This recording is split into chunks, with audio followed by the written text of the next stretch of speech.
বিসমিল্লাহির রহমানির রহিম। আসসালামু আলাইকুম বন্ধুরা, আমি লুৎফুন্নেসা, দেখছেন আমার চ্যানেল ইসলামিক ওম্যান লুৎফুন্নেসা। আজকের আগের দিনে যেটা ব্লগ দিয়েছিলাম সায়েন্স সিটির, তো আজকের ইকো পার্কের ব্লগটা দেখানোর চেষ্টা করেছি। আর বলেছিলাম যে আমি আগামীতে দেখানোর চেষ্টা করব।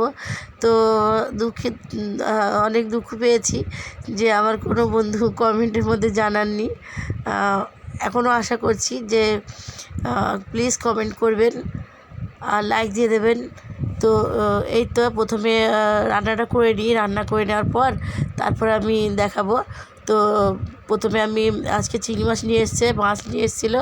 তো মাছ পরিষ্কার করে ফ্রিজের মধ্যে রেখে দিয়েছি। যেহেতু সম্পূর্ণটা দেখাতে গেলে ভিডিওটা অনেক বড় হয়ে যাবে, যার জন্য আমি আর ওগুলো দেখাইনি বাজারগুলো। তো মাংস নিয়ে এসছে, সেগুলো আমি কাটাকুটি করে পরিষ্কার করে আমি ফ্রিজে রেখে দিয়েছি। আর এখানে কয়েকটা চিংড়ি মাছ নিয়ে এসেছিলো, একটু বড়ো সাইজের চিংড়ি মাছ ছিল। আর যেহেতু বাড়িতে আমাদের সবাই তো জানেন যে বাচ্চারাও বাড়িতে থাকে না, মাংসে থাকে, আর দুটো ছেলে মাংসে থাকে, আর মেয়ে তো শ্বশুরবাড়ি। তো ছোটো মেয়েটাকে নিয়ে আমরা বাড়িতে এখন আছি, জাস্ট 3 জন মানুষ আছি।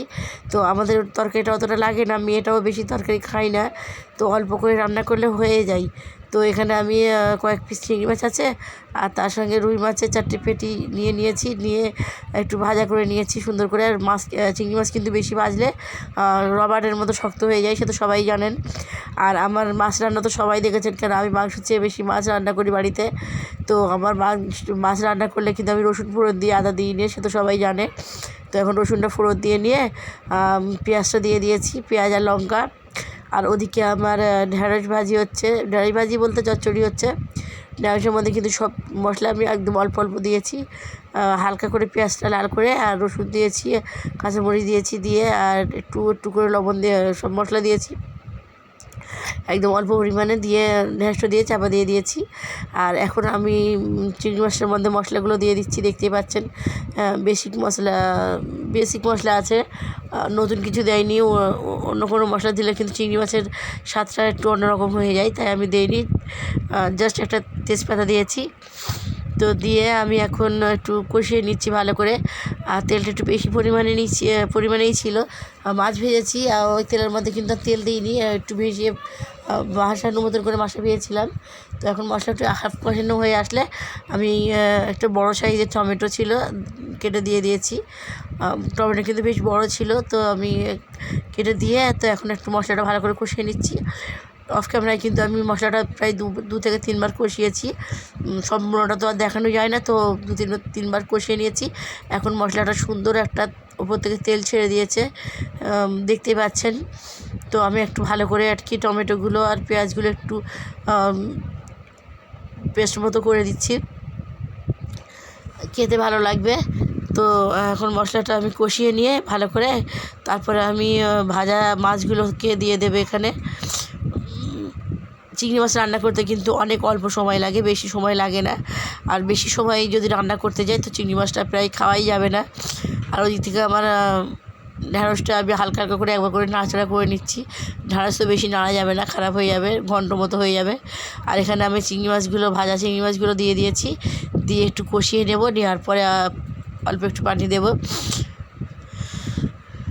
তো এই তো আমার প্রায় রান্না হয়ে এসছে। ওদিকে ভাতটা তো বসানোই আছে, আর এদিকে ঢেঁড়স চচ্চড়িও হয়ে এসছে।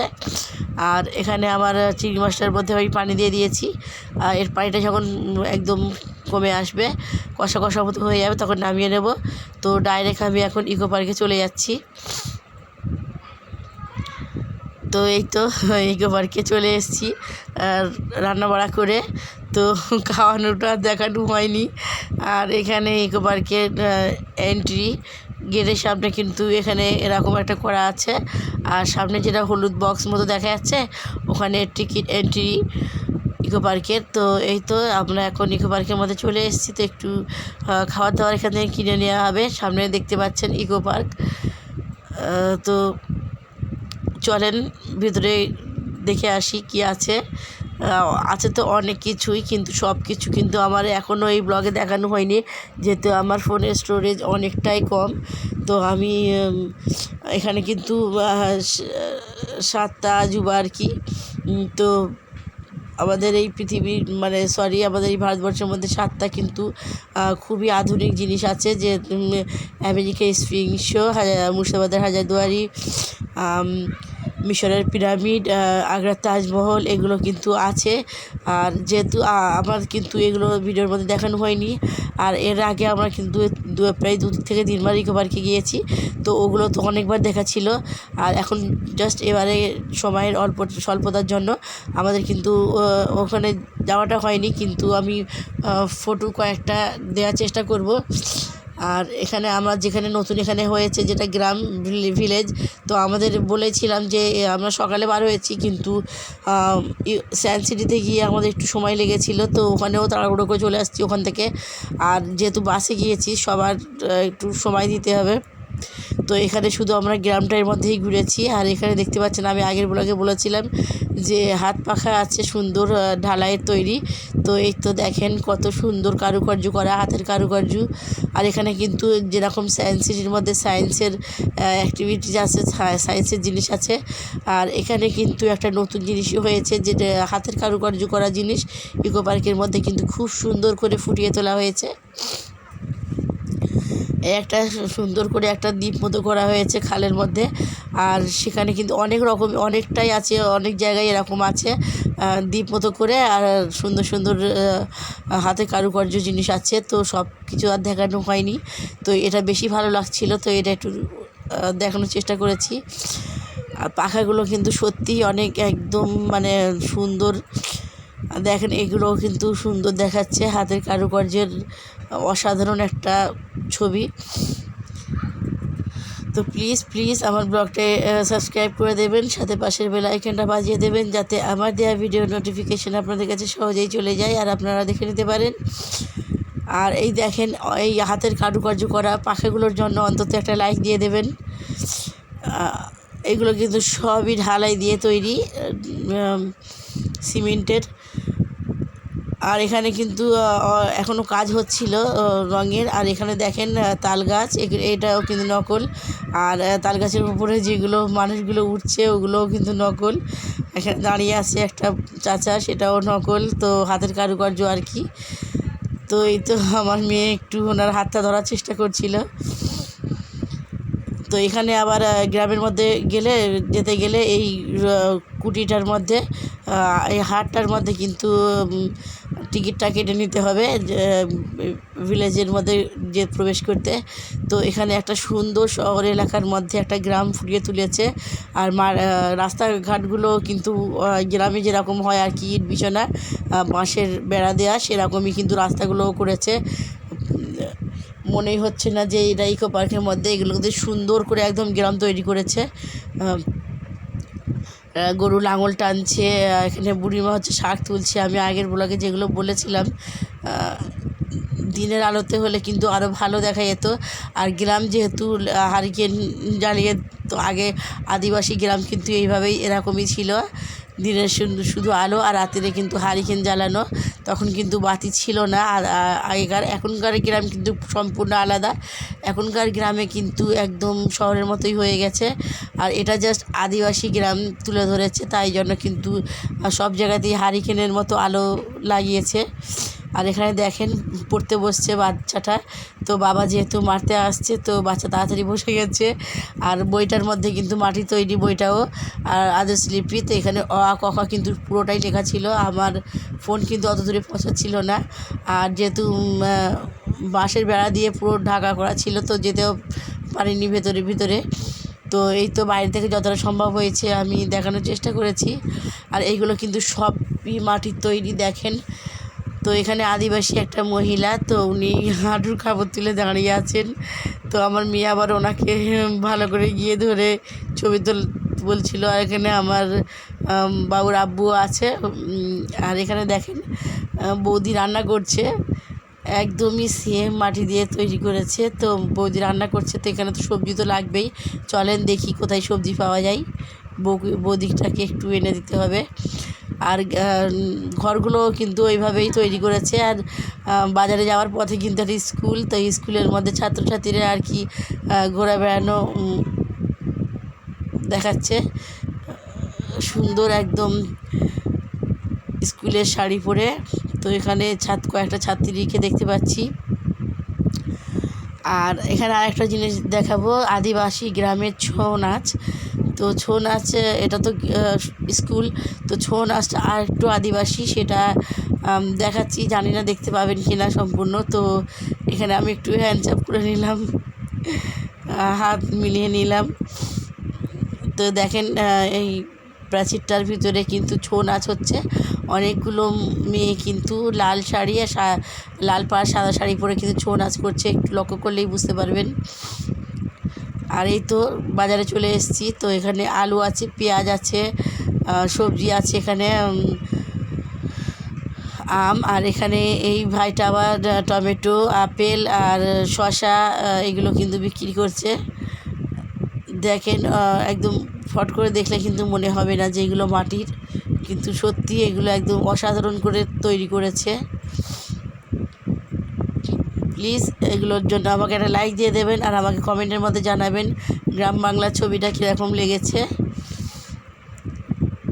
তো এখানে আমি একটু হাতটা ভিতরে নিয়ে যাওয়ার চেষ্টা করছিলাম। এখানে আবার আছে পটল আছে আর পেঁপে, আর এটা কি বোঝা যাচ্ছিল না। তো এখানে আবার ঠাকুরদার চায়ের দোকানে দুটো মানুষ আড্ডা দিচ্ছে। তো এটাও মাটি। তো ঠাকুরদার চায়ের দোকানে আড্ডা দিচ্ছে এনারা। আর রাস্তাটা দেখুন, ইকো পার্কের মধ্যে এরকম রাস্তা কিন্তু ভাবা যায় না, জাস্ট গ্রাম বলে তাই এরকম দেখিয়েছে। তো আমি কিন্তু যেগুলো দেখাচ্ছি সম্পূর্ণটাই মাটির। আর এই দেখেন, আমাদের এখানে তো পড়াতে গিয়ে একটু ওঠা যায় না। আর এই চাচাটা দেখেন, দোকানি চাচা, এখানে মুদির দোকানে সব কিছু জিনিস আছে, সবজি টবজিও আছে। অন্ধকারের জন্য আমি দেখতে পাওয়া যাচ্ছে না। তো উনি আবার কি দোকানদারি করতে করতে বাচ্চাদের পড়াচ্ছে, উঠানের মধ্যে বসে পড়ছে। তো অসাধারণ একদম। আমি ছোটোবেলায় আমার বাড়ি যেতাম, অনেক ছোট ছিলাম যখন, তখন কিন্তু এরকম গ্রাম ছিল, উঠানের মধ্যে বাচ্চাদেরকে পড়ানো হতো। এখন কিন্তু ওরকম নেই আর। তো এইগুলো আদিবাসী গ্রামের মনে হচ্ছে যেন ফুটে তোলা হয়েছে। তো যারা আবার পড়তে পারেনি তাদের কাঁধ ধরিয়ে দাঁড় করিয়ে দেওয়া হয়েছে। আর বাচ্চারা উঠানে একদম মনোযোগ সহকারে কিন্তু পড়াশোনা করছে। আর একটা বাচ্চা আবার সামনে গিয়েছে পড়া দিতে। তো চাচাটা কিন্তু ভালোই কাজ করছে, দোকানদারি করতে করতে বাচ্চাদের পড়াচ্ছে।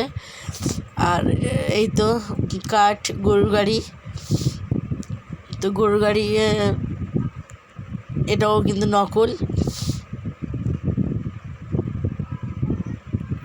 তো অনেকটাই আফসোস হয়েছে, যেহেতু আমাদের ওখানে যেতে অন্ধকার, একদম রাত হয়ে গিয়েছিল অন্ধকারের মধ্যে। চেষ্টা করব আরও যদি কোনো দিন যাওয়া হয় ইনশাআল্লাহ, তখন দিনের আলোতে দেখানোর চেষ্টা করব। তো এইসব জিনিসগুলো দেখতে কিন্তু খুব বেশি ভালো লাগে, হাতের কারুকার্য করা জিনিস, মাটির জিনিস। তো আমার বোনের বরেরা আর আমাদের আব্বু তো সবাই মিলে একটু আনন্দ করে একটু ছবি তোলা করলো। তো রথ কে কে দেখেছেন জানি না, এটাও মাটি তৈরি রথ। আর এখানে আমরা 3 বোন দাঁড়িয়ে আছি, ছোটো বোন তো যেতে পারিনি, ও শরীর খারাপ। তো এখানে আমার এই তো রথ। আর তো এখানে কিন্তু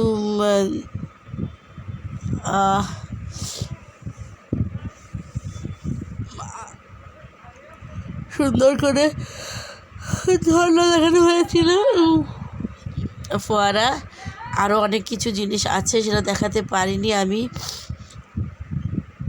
আমার মেয়ে প্রজাপতির মধ্যে মুখ তুলে বললো আমাকে ছবি তোলো। আর ও আস্তে আস্তে কিন্তু বাসের মধ্যেও কিন্তু অনেক মজা করেছিল, ও ঘুমিয়ে যাচ্ছিলো বাসের মধ্যে। কিন্তু ওর যেহেতু অনেকটাই পথ, তো পেটে ব্যথা করছিল বাসের মধ্যে আস্তে আস্তে। কিন্তু দেখে যে একটা বাচ্চারা আর কি উড়োউড়ি করছিল। তো কয়েকটা আমার বোনের দেওর, ওরাও সব একটু নাচানাচি করছিল মিউজিক চালিয়ে। তো আমার মেয়েও বাইরে গিয়েছিল তো একটু ডান্স করতে, তো সেটা আমি একটুখানি দেখিয়েছি। তো ছোটো বাচ্চা যেহেতু, ও তো বড় হলে আর ওরকম করবে না। আমার বড় মেয়ে কোনো দিন বাইরে বার হতো না, কিন্তু এটা একটুখানি অন্যরকম হয়েছে। তো ছোটো বাচ্চা, দোয়া করবেন ভবিষ্যতে যেন ও ভালো মেয়ে হয়।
এখানে আমি শেষ করছি ব্লগটা। আসসালামু আলাইকুম ওয়া রাহমাতুল্লাহি ওয়া বারাকাতুহু।